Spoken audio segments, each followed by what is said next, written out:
Right. And Yeah. when they report, usually the parents don't want to listen because it suits them to have that kind of a lifestyle. I mean, Just when like we're as a nation, talking it about- suits us to turn a blind eye towards Yes, all of our problems. exactly. There's a total denial, and especially about issues like sexual abuse. Once I was treating an autistic child. I'm sorry, what and child? Autistic. Okay. Autism is very, very tough to treat, and it was in a normal school. I put him, and I was treating him there, and they don't. There's no communication. They don't communicate. I mean, you are not a human being. You are an object for them. And there was such good progress, and there came a time when I would go in. He would say, "Good morning, Mrs. Mughal," and you can't imagine how I used to feel with that. There was such beautiful progress. All of a sudden, the child became so aggressive, and finished. He couldn't sit in the classroom. He couldn't. I called in the parents and I said, you have to give me the truth. What happened? Something has happened, and that's it. You have to tell me. The driver had sexually abused Oh my him. God. And that's a male child? I mean, I male just want to child, talk and about imagine. a lot of what counseling is about encouraging people to take a personal responsibility. When you have a culture where where men especially are told that they don't have control over their sexuality, then what are they going to do? It's not their fault. If women are the custodians of the moral flame. I totally agree with you there. And it's but unfortunately or fortunately, and it is, I believe, always women who bring about change. So, And that's, I mean, don't get me wrong, but that's why I wanted to emphasize when you said people come to you for depression, I wanted to emphasize a little on women, because I also agree with Samia, where I personally feel, one, because there's not enough women actually being able to play a role in our society, and two, like again Samia said, I think they are the ones who can actually really complete the way our future should be in this country.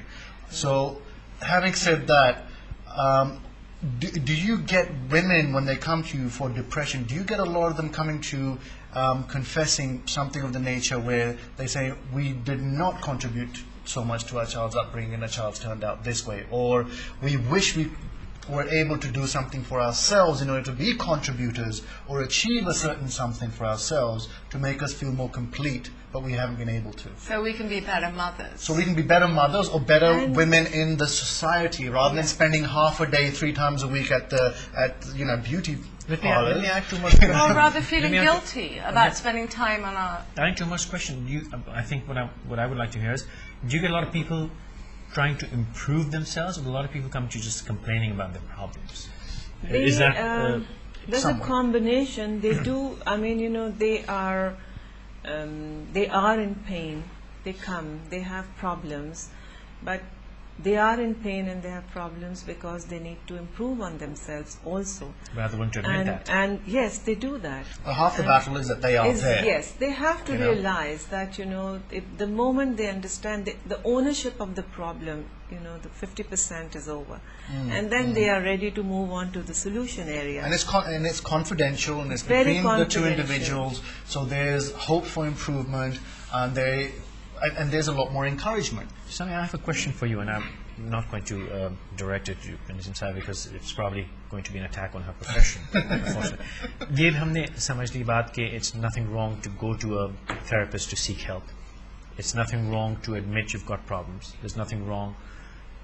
Overcome all your bridges and qualms and your taboos and reach the therapist. Now, as I understand, we really, excuse me for saying that, our Prozac nation.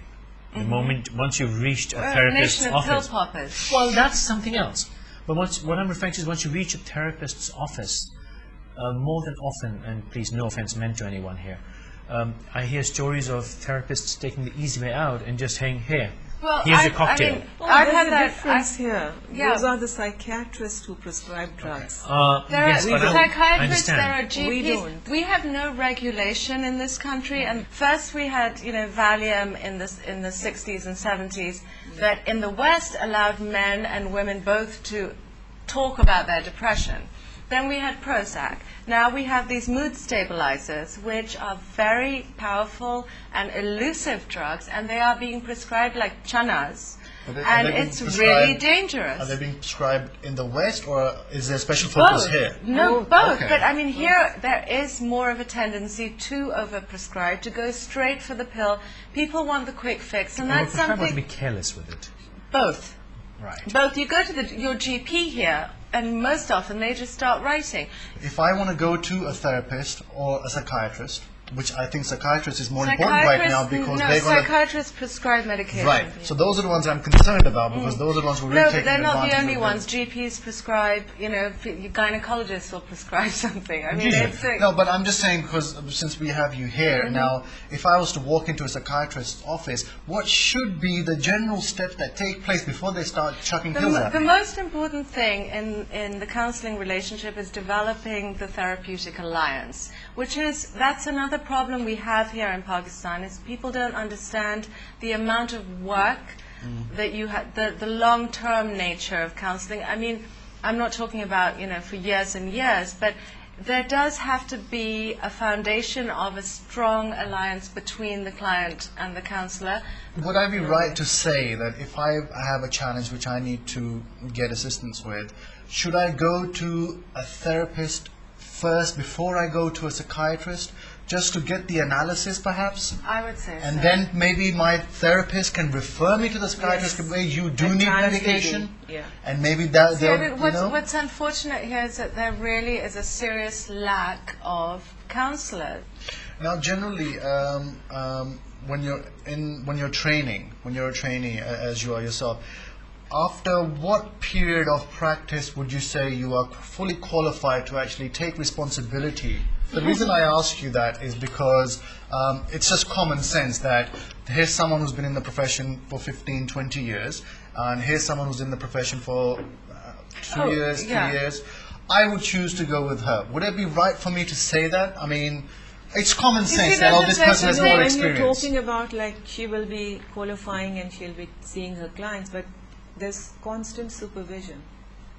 How does that We work? are all connected to the main school, that's Okay. CPPD London, and if anyone is like, when you start new and if you have any, you feel you need any help, then you go back to them, you can email them, you can speak to them, and they supervise. Can I also- then also here, Uh-huh. you keep on, like when they are seeing clients, they are completely supervised. I mean, what you said is, why go to someone who's starting out as a the therapeutic alliance is a very personal thing. So really, it depends on, if you have it's called a match, when a client and a counselor just sort of, for example, if I'm looking for a reparative maternal relationship and I'm going to Naseem, there's going to be an awareness that I'm going to transfer sort of my feelings around my mother to her.